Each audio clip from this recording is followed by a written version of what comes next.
Kolkata STF और Jharkhand ATS की team ने गांधीनगर थाना क्षेत्र के जरीडीह बाजार में छापेमारी की है। कावेरी मैरिज हॉल में छापेमारी के दौरान भारी मात्रा में अर्धनिर्मित हथियार बरामद किए गए।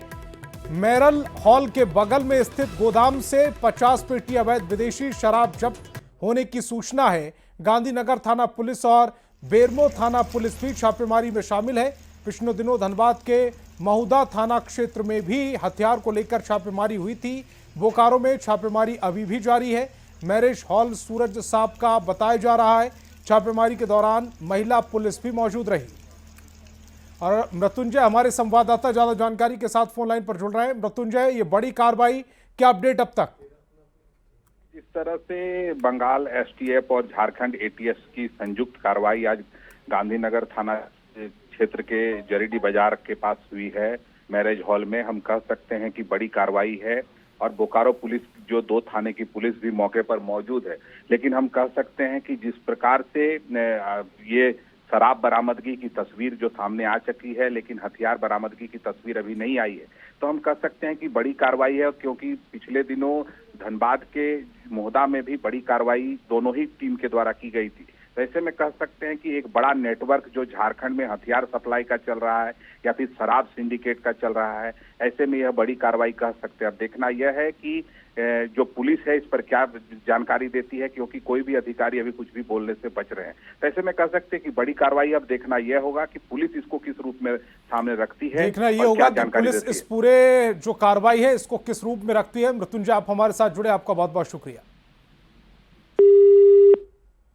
Railway NTPC graduate level online परीक्षा के दौरान हजारीबाग में हंगामा हुआ। इंद्रपुरी चौक स्थित परीक्षा केंद्र में अभ्यर्थियों को केंद्र के बाहर ही रोक दिया गया। परीक्षार्थियों के विरोध और हंगामे के बाद जानकारी सामने आई कि परीक्षा केंद्र में बिजली की आपूर्ति पूरी तरह ठप है। वहीं वैकल्पिक व्यवस्था के तौर पर मौजूद डीजल जनरेटर में बारिश का पानी घुस गया था, जिसमें वो बेकार पड़ा था। निर्धारित समय पर परीक्षा शुरू नहीं हो पाई। स्थिति की गंभीरता को देखते हुए मौके पर सदर विधायक प्रदीप प्रसाद पहुंचे और छात्रों को समझाने में जुटे रहे। इस बीच डीसी ने परीक्षा एजेंसी से बात की, जिसके बाद रिशेड्यूल नोटिफिकेशन जारी किया गया है। हाँ, तो इनको पहले से क्लियर कर देना चाहिए था ना। 7:30 बजे से हम लोग आए हुए हैं यहाँ पे। 8:30 बजे तक कोई कुछ नहीं बोला, क्योंकि इन लोग बोल रहे थे कि पावर कट है, पावर कट है। तो ठीक है, 8:30 बजे के बाद बोलते हैं 5 मिनट 10 मिनट 5 मिनट 10 मिनट, तो सब चिल्लाने लगे। फिर 9 बजे हुआ तो बोलते हैं कि आप लोग का होगा एग्जाम, 5-10 मिनट और रुक जाइए। फिर सब रुका, फिर सब चिल्लाने लगा कि नहीं, हम लोग का एग्जाम अब नहीं चाहिए, हम लोग को रीशेड्यूल चाहिए। फिर बोलते नहीं, हम लोग एग्जाम करवाएंगे। सिर्फ 40 मिनट ही लेट हुआ है ना, सिर्फ 40 मिनट। हम लोग 90 मिनट का पेपर है, 40 मिनट लेट हो जाएगा तो बाकी सब मिलेगा 90 मिनट और हम लोग को 50 मिनट मिलेगा। जब हम लोग पूछे कि एग्जाम होगा तो ये लोग बोले कि एग्जाम होगा नहीं होगा पता नहीं। पहले ये सारे ऑफिसर्स आए, हम लोगों ने सारा बात उन लोगों को बताया। ये सब करते करते 10 बज गया। अब 10 बजने के बाद ये लोग जब लाइट लेके आए हैं, उस टाइम ये बोल रहे कि अब हम लोग एग्जाम लेंगे 90 मिनट का, आपका जितना टाइम था, और एग्जाम के बीच में अगर रुक जाता है सिस्टम या कुछ हो जाता है तब आप लोग वापस हंगामा कीजिएगा, ऐसा। तो हम लोग बोले कि सर श्योर तो कीजिए कि 100% इफिशियंसी होगा, पर उन लोगों का कहना था कि नहीं, ऐसा कुछ नहीं है। यहाँ पर पता नहीं क्या प्रॉब्लम हुआ, बिजली इशू था या फिर टेक्निकल इशू था, कारण नहीं है। लेकिन जहाँ तक उम्मीद बताया जा रहा है कि बिजली इशू होने के कारण जो है एग्जाम डिले से लिया जा रहा था। 6:30 बजे से आए हुए, वेरिफिकेशन करना था 8:15 बजे से, लेकिन 8:30 पौने 9 बज गया, वेरिफिकेशन नहीं हुआ, जिसके कारण से यहाँ पर जितने भी कैंडिडेट आए हुए थे सभी लोगों ने एक ही सवाल में बोला कि रिशेड्यूल किया जाए।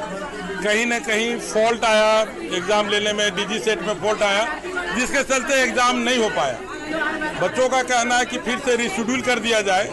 तो अभी जो भी पदाधिकारीगण थे वो मान के रिशेड्यूल मेल में कर दे रहे हैं, मेल हो जाए। और राजधानी रांची के पिठोरिया थाना क्षेत्र में चोरी की एक बड़ी घटना को अंजाम दिया गया। पिठोरिया चौक स्थित रणधीर कॉम्प्लेक्स में स्थित सचित जेवर दुकान को चोरों ने निशाना बनाया। दीवार में सेंधमारी करते हुए इस पूरी घटना को अंजाम दिया और लाखों के गहने लेकर फरार हो गए। सूचना मिलते ही पुलिस मौके पर पहुंची और आगे की कार्रवाई में जुट गई है।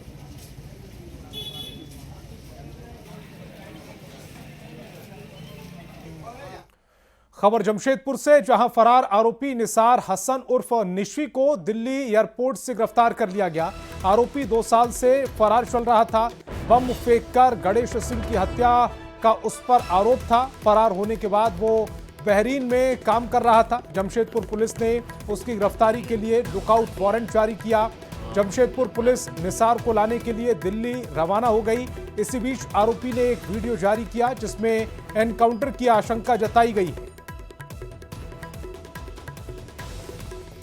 मेरा नाम निशू है, निसार हसन।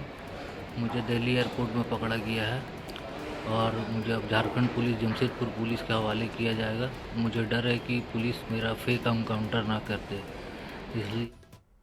गोड्डा सांसद निशिकांत दुबे बसंत राय के मोक लचक पहुंचे, जहां समुदाय विशेष पर युवक की हत्या का आरोप था। आरोप है कि बकरीद के दौरान भागवत कथा करने को लेकर उसकी हत्या की गई थी। निशिकांत दुबे ने मृतक के परिवार से मुलाकात की और उन्हें सांत्वना भी दी। गोड्डा सांसद ने दोहराया कि इन इलाकों की डेमोग्राफी तेजी से बदल रही है, लेकिन हिंदुओं को डरने की जरूरत नहीं है। वे लोगों के साथ मजबूती के साथ खड़े हैं। कि जब भारतीय जनता पार्टी का एक भी कार्यकर्ता यहाँ मौजूद है, भारतीय जनता पार्टी का मूल सिद्धांत जो है इस देश की यूनिटी और इंटीग्रिटी है, और उसमें सबसे बड़ा जो सिद्धांत है, हिंदू मुस्लिम सिख ईसाई जैन बौद्ध सब एक साथ रहें, हम सभी धर्मों का सम्मान करते हैं। लेकिन जहाँ कहीं भी हिंदू पर किसी भी प्रकार का अत्याचार होगा, किसी प्रकार की परेशानी होगी, जब तक इस भारत में भारतीय जनता पार्टी का एक भी कार्यकर्ता मौजूद है, वो उसकी लड़ाई लड़ेगा। जिनको वोट बैंक की राजनीति करनी है वो वोट बैंक की राजनीति करें, हम तो देश की राजनीति करेंगे और हिंदू की राजनीति करेंगे। रांची के नगड़ी में राष्ट्रीय तसर संस्थान का 61वां स्थापना दिवस समारोह मनाया गया, जिसमें केंद्रीय कपड़ा मंत्री गिरिराज सिंह पहुंचे। केंद्रीय मंत्री ने राज्य के तसर खेती पर जोर दिया है। उन्होंने कहा है कि अगर सरकार को आदिवासियों की तरक्की करनी है तो केवल नारे देने से काम नहीं होगा, आदिवासियों को जंगल देना होगा और रेशम की खेती को बढ़ावा देना होगा। इस कार्यक्रम में विभिन्न संस्थानों, उद्यमियों और संगठनों ने भाग लिया। तसर रेशम क्षेत्र से संबंधित तकनीकों और उत्पादों का प्रदर्शन भी किया गया है। आज सरकार चुनाव के समय तो बड़े बड़े वादे करके चले गए। बड़े बड़े वादे करने से नहीं होगा, भ्रम फैलाने से। मेरा संकल्प है, अगर राज्य सरकार उनको जमीन का अधिकार आदिवासी को दे, पेड़ आपके हैं लेकिन उस जमीन पर, तो उसकी सेवा भी करेंगे, उससे फल भी खाएंगे, उसमें कुकुन भी पैदा करेंगे। ये कम से कम 1 करोड़ लोगों के बीच ये 80,000 हेक्टेयर आदिवासियों को बांटना चाहिए। हाथियों और इंसानों के बीच संघर्ष को रोकने के लिए रेलवे और वन विभाग के प्रयास को वनतारा अभ्यारण्य का सहयोग मिला है। यह वनतारा रिलायंस समूह का ही एक पार्ट है, जिसे काफी प्यार से अनंत अंबानी ने सजोया है। भारतीय रेलवे का नया कदम, वनतारा रिलायंस समूह के सहयोग से मिली सफलता। एआई बचाएगा हाथियों की जान। Elephant intuition detection system develop. 15 crore की योजना से वन्य जीवों की होगी रक्षा।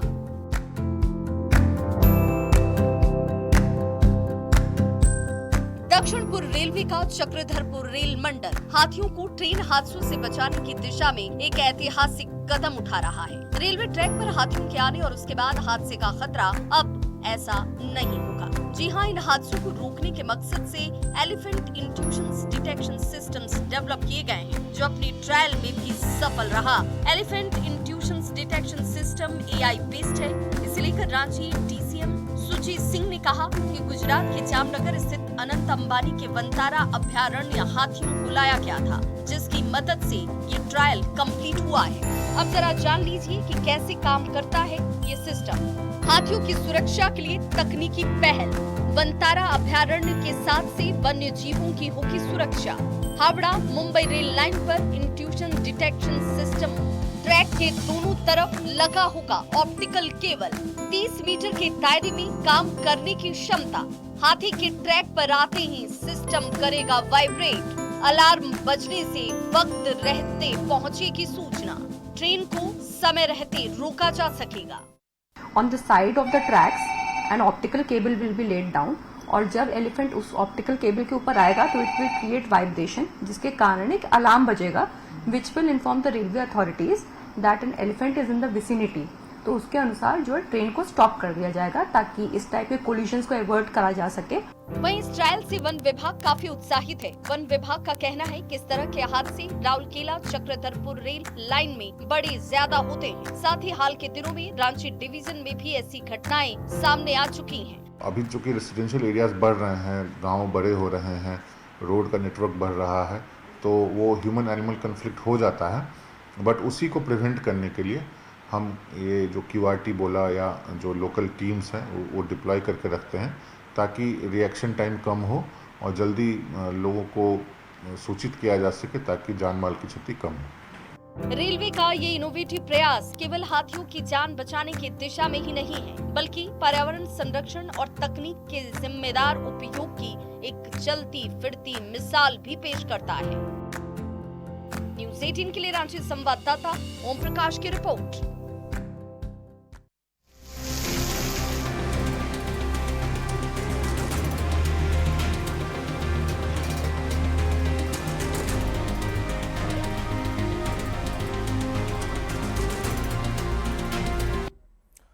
अब बड़ी खबर जमशेदपुर से, जहां जमशेदपुर पर बाढ़ का खतरा बढ़ता दिख रहा है। ओडिशा के बयाग बिल और खरकई डैम के दो फाटक खोल दिए गए। इसी के साथ ही चांडिल डैम का 4 फाटक को खोला गया है। नदी में आए उफान से स्वर्ण रेखा नदी खतरे के निशान से 3 मीटर ऊपर पहुंची है, जबकि खरकई नदी खतरे के निशान से 5 मीटर ऊपर बह रही। जिला प्रशासन की टीम हाई अलर्ट पर है। निचले इलाकों को खाली कराया गया। रात तक पानी का स्तर और बढ़ने का अनुमान लगाया जा रहा है। जिला प्रशासन ने लोगों से सतर्क रहने की अपील की है। और चाईबासा में भी भारी बारिश से जनजीवन अस्त व्यस्त है। रोरो नदी का पानी पुलिया और सड़क के ऊपर बह रहा है, जिसके कारण आवागमन ठप हो गया है। वहीं चक्रधरपुर, सोनुआ, गोइलकेरा, मनोहरपुर होकर राउरकेला ओडिशा तक जाने वाले NH 320D में एक पुलिया के ऊपर सड़क पर नदी का पानी बहने से कई घंटे तक मुख्य सड़क पर आवागमन बाधित रहा। इधर नदियों के बढ़ते जल स्तर को लेकर पुलिस प्रशासन भी अलर्ट है। पुलिस लोगों को नदी किनारे जाकर सेल्फी लेने और मछली मारे जाने से रोक रही है। दिनों से लगभग काफ़ी भारी बारिश हो रही थी, जिसके चलते ये रोरो नदी का पानी जलस्तर काफ़ी बढ़ गया है और ये मातापुर का जो पुलिया है, निचला पुलिया है, वो ऊपर तक जा रही है। और लगातार हो रही बारिश का असर मेदिनीनगर के कोयला नदी में भी देखने को मिल रहा। पहली बारिश में ही कोयला नदी उफान पर है। लगातार जल स्तर में बढ़ोतरी हो रही है, जिसको देखते हुए प्रशासन ने अलर्ट जारी किया है। वहीं दूसरी तरफ बड़ी संख्या में लोग कोयला रिवर फ्रंट पर बाढ़ देखने पहुंचे। से झारखंड के अलग अलग जिलों में जिस तरह से लगातार बारिश हो रही है, उसका प्रभाव पलामू में भी देखने को मिल रहा है। मैं इस वक्त मौजूद हूं मेदिनीनगर शहर में, जहां पे ठीक मैं रिवर फ्रंट कोयल तट पर मौजूद हूं। आप देख सकते हैं कि किस तरह से कोयल नदी का जो जल स्तर है वो लगातार बढ़ता जा रहा है। प्रशासन के लोग भी लोगों से अपील कर रहे हैं कि इस बाढ़ को देखते हुए नदी के किनारे जाए तो सावधानी बरते। अभी फिलहाल जो रिवर फ्रंट का जो नज़ारा है, काफी खूबसूरत नज़ारा आप तस्वीरों में देख सकते हैं। किस तरह से लोग यहाँ पे अचानक जो पहली मानसून की बारिश में ही नदी की ये हालत है और जो बाढ़ का पानी आया है उसको देखने के लिए लोगों का हुजूम यहाँ पे उमड़ रहा है। आप तस्वीरों में देख सकते हैं कि ये मेदिनीनगर कोयल रिवर फ्रंट है और ये पूरा जो स्टेप बनाया हुआ वहाँ पे लोग पहुँच रहे हैं, सेल्फी ले रहे हैं और इस जो अचानक आई बाढ़ का आनंद उठा रहे हैं। आपको बता दूं कि जिस तरह से 2 दिनों से लगातार बारिश हो रही है, मेदिनीनगर शहर के अलग अलग इलाके में बाढ़ का पानी घुस गया है। कई मोहल्ले हैं, खास करके जो सुदना का मोहल्ला है या फिर पहाड़ी का निचला इलाका जो है, वहाँ बाढ़ का पानी घुस गया है। बहुत अच्छा लग रहा है यहाँ पे और अचानक आया है ना, बहुत और अच्छा लग रहा है यहाँ पे। और क्या क्या सावधानी बरतनी चाहिए? ज्यादा नदी किनारे मतलब ज्यादा किनारे पे होकर सेल्फी नहीं लेना है यहाँ पे, नहीं तो एक बार पिछला साल ऐसा ही ना हुआ था कि एक लड़का गिर गया था। शांति और सुकून। लगातार बाढ़ बढ़ता जा रहा है नदी में, क्या सावधानी बरतनी चाहिए? अपना सेफ्टी रखना चाहिए, जो भी सेल्फी वगैरह है लेने के लिए वो नदी के किनारे ना जाए, दूर से ही ले। अच्छा लग रहा है, बैठने में भी अच्छा लगता है। जो बाढ़ का पानी है, पहली बरसात की बाढ़ का पानी है, तो इसको देखने के लिए पहुंच रहे हैं, इसका लुत्फ उठा रहे हैं। कुल मिला के कहा जाए तो आप नदी किनारे पहुंचे जरूर, सेल्फी भी ले, लेकिन एक सावधानी बरते ताकि कोई अनहोनी ना हो सके। नीलकमल, न्यूज़ 18 पलामू। और राजधानी रांची में एम्बुलेंस कर्मियों ने कैंडल मार्च किया। 11 सूत्री मांगों को लेकर एम्बुलेंस कर्मियों ने कैंडल मार्च निकाला है। आपको बता दें कि 28 जून को राजभवन के सामने धरने पर सभी एम्बुलेंस कर्मी बैठेंगे। तो बड़ी खबर इस समय राजधानी रांची से, जहां कैंडल मार्च निकाला गया है। तस्वीरें भी इस समय आपकी टेलीविजन स्क्रीन पर हैं। 11 सूत्री मांगों को लेकर यह कैंडल मार्च निकाला गया और 28 जून को धरने पर बैठा जाएगा। तो इस बुलेटिन में फिलहाल इतना ही, लेकिन चलते चलते